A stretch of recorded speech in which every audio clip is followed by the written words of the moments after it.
Buli mwaka mu mwezi ogw'omukaaga abasiraamu bajaguza okujjukira amadda g'omulangira Nuhu Mbogo Kyabazinga bwe yadde okwaba obwe ng'ava mu buwanganguse Zanzibar eyo mu mwaka gwa 1895 nga kati gy'emyaka 128 gyakayitawo.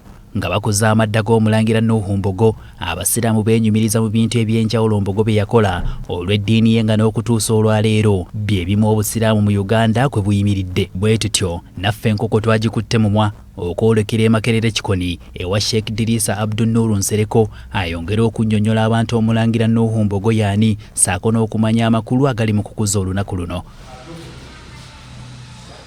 Sheikh Nsereko alutuviiridde ku ntono okuviira ddala ku buvono obudde obw'omulangira Nuhu Mbogo era atubuulidde ebyafaayo by'omusajja enjasabiggwa ono gw'ayogerako tumutegeere bulungi okuviira ddala mu luli olulangira nawo obusiraamu gye bwatandikira okusensera eggwanga. Kabaka Mwanga era awo ndowooza ku Muteesa ekitamanyiddwa nnyo ku Muteesa oba yafa musiraamu oba yafa si musiraamu. Mbogo oba Suuna ye mukadde waffe eyatuukirwako obusiraamu wano mu Uganda mu mwaka gwa 1844. Bwe tumubuuziza lwaki obuyisiraamu bwatambulira nnyo mu luli olulangira okuviira ddala ku mulembe gwa Ssekabaka Suuna, Muteesa, Kalema, Mbogo, Badru Kakungulu nga n'okutuusa olwaleero buli wansi w'omulangira Dr. Kasim Nakibinge azaala omulangira Badru Kakungulu, Sheikh Nsereko agamba kino kya Bwakatonda olw'ensi ezijjudde mu bakulembeze b'ennono. Olaba nga ffenna tufaanagana abalangira n'abatali katangira, naye Mungu alina ekyama ky'ateeka mu balangira ekyenjawulo ky'atateeka mu ffe. Kubanga ekisooka obasiŋŋaana nga bansa, ensa zaabwe nga tezimulunguka. So ffe ne b'osiŋŋaana omuntu owa bulijjo ng'oba mugagga oba wa kitiibwa naye nza okusanga nga waliwo ensawo olaba nga zimuggwamu. Omulangira Nuhu Mbogo yayagala nnyo obusiraamu era bwakula nnyo mu Buganda ku mulembe gwe wabula yasanga okusoomooza okw'amaanyi okuva mu bafuzi ab'amatwale ekyamuleetera okuwaŋŋanguka eyo mu bizinga by'empwanyi abangi gye mumanyi nga Zanzibar awo ennaku n'ebuna abasiraamu kuno eyo mu mwaka gwa 1893. Kubanga bwalina abalabe bangi, Abazungu baali bamaze okujja n'eddiini zaabwe weeziri ate nga bazidifeeninga baali mu gavumenti baalina amaanyi aye n'eddiini zaabwe kati eddiini y'obusiraamu efoosinga okubaawo naziri eddiini zifoosinga okubaawo ate nga obusiraamu bwali bunafu kuba tebwalina mwasirizi.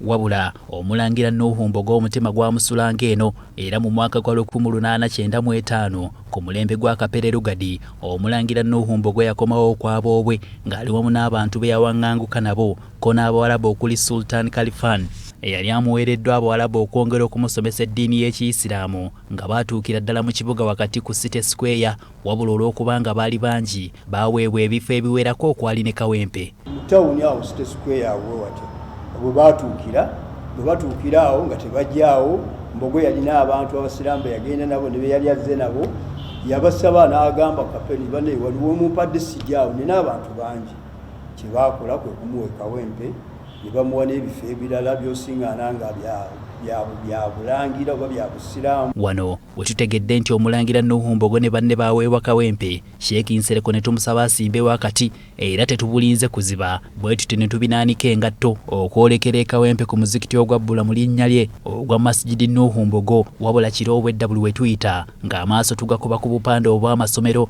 amalwaliro saako n'enguudo nga byonna byabbulwa mu Nuhu Mbogo. Eno gye tusanze imaamu w'omuzikiti guno Adnan Kulumba wabula nga tetunnaba na kubugumya mbooge twagadde okusooka okumanya lwaki ekitundu kino kiyitibwa Kawempe nga n'ekyalo kwe tutuukidde kiyitibwa Kawempe Mbogo era nga wano emboozi egwiriddewo amakerenda. Bamuwa ekiwempe kibayita ekyebirago ng'ekintu ekyo bw'okyebakako bw'oti bw'ogenda okuzuukuka nga kikusaze ne kuno kyalo kino ne kiyitibwa Kawempe Kambogo okwali Mbogo ku yeesuliranga ku kiwempe. Tine wankubadde kati kitutte emyaka egisoba mu 10 bukyambogo ava mu bulamu bw'ensi eno naye obusiraamu bukyali bw'amaanyi nnyo mu kitundu ky'e Kawempe era abatuuze abawangaaliramu abasinga basiraamu. Busiraamu ku Kawempe Mbogo bukyali n'amaanyi era bugalina era senga onoofuna omukisa n'ojjako wano ng'abasiraamu bakuŋŋaanye oba ku Yidi oba ku Juma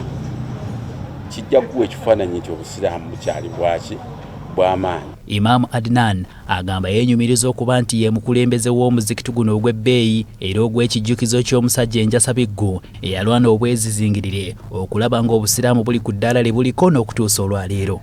Omulembe kwe nkubeeredde imaamu omuzikiti gw'Omulangira Mbogo gukyuseeko mpulira nga nenyumiriza okubeera nga ndi imaamu. Waliwo omu ku basheeka abakulu yajja wano ng'omuzikiti ogwo tegunnafaanana na bwe gutyo n'agamba nze ne bampaamu just ne bagamba erinnya lyange nti ndi omu ku baimaamu ba muzikiti guno neeyagala. Bw'atyo atulambuza ne ku masiro g'Omulangira Nuhu Mbogo bwe bamugalamiza ssaako n'abantu be okuli bakyala be, abaana be, baganda be, era wano tusanzeewo na mukadde Kasifa Nancha ng'ono ebbanga lyawangaalidde ku nsi erisinga obungi abadde akuuma kifo kino olw'obukulu bwakyo. Olw'okuba nti eddiini y'Obuyisiraamu eteeka nnyo essira ku kitiibwa ky'ebifo nga bino, okukwata ebifaananyi oba obutambi bw'omunda byonna tebikkirizibwa okusobola okukuuma ekitiibwa ky'omufu. Kizibu obutayogera ku ngeri ebifo ebibbuddwa mu linnya lya Nuhu Mbogo engeri gye bigasizzaamu ekitundu ssaako n'eggwanga lyonna okutwaliza ewamu, era Rashid Lukwago omu ku bali mu nteekateeka z'okuddaabiriza omuzikiti guno agamba kizibu okwogera ku busiraamu mu ggwanga n'olekayo okwogera ku Nuhu Mbogo kubanga yali musajja Enjasa Biggu omugongo gwe gwatambulirako nnyo eddiini y'Obuyisiraamu mu ggwanga ne mu bitundu eby'enjawulo. N'olw'obukulu bwa Mbogo abantu bangi abasobodde okubbulamu naddala abasiraamu institution zaabwe nga bw'olaba Mbogo schools balina amasomero agawera 5 n'okusingawo naye gonna gatambulira ku linnya eryo. Mbogo college, Mbogo high, Mbogo senior secondary, Mbogo vocational, Mbogo mixed. So kitegeeza nti ligaseyo ekintu ekitali kirungi si kyangu muntu kukyetuuma. Wano wenyimiridde kyekifo awagalamizibwa omugenzi Omulangira Nuhu Mbogo eyalwana ennyo okulaba ng'obusiraamu bubukala mu Buganda ssaako ne mawanga ag'enjawulo okutwaliza awamu. Mu bumu ku by'amaanyi ebimujjukirwako byalwanirira obusiraamu kwe kuba nti abasiraamu bakkirizibwa okwambala enkofiira nga mpaawo abakuba ku mukono, abasiraamu bakkirizibwa okusaalira mu bifo eby'olwatu, abasiraamu bakkirizibwa okweyisa ng'abasiraamu era nga bakozesa eddiini yaabwe okusobola okwekulaakulanya mu mbeera ez'enjawulo, era ng'agenda kubajjukirwa olw'ebintu eby'enjawulo olw'amadda ge nga bajjukira amadda ga Nuhu Mbogo okuva mu buwanganguse bwe yalimu e Zanzibar. Nze Hasifu Sekiwunga, BBS Terefayina. Webale Hasifu Sekiwunga.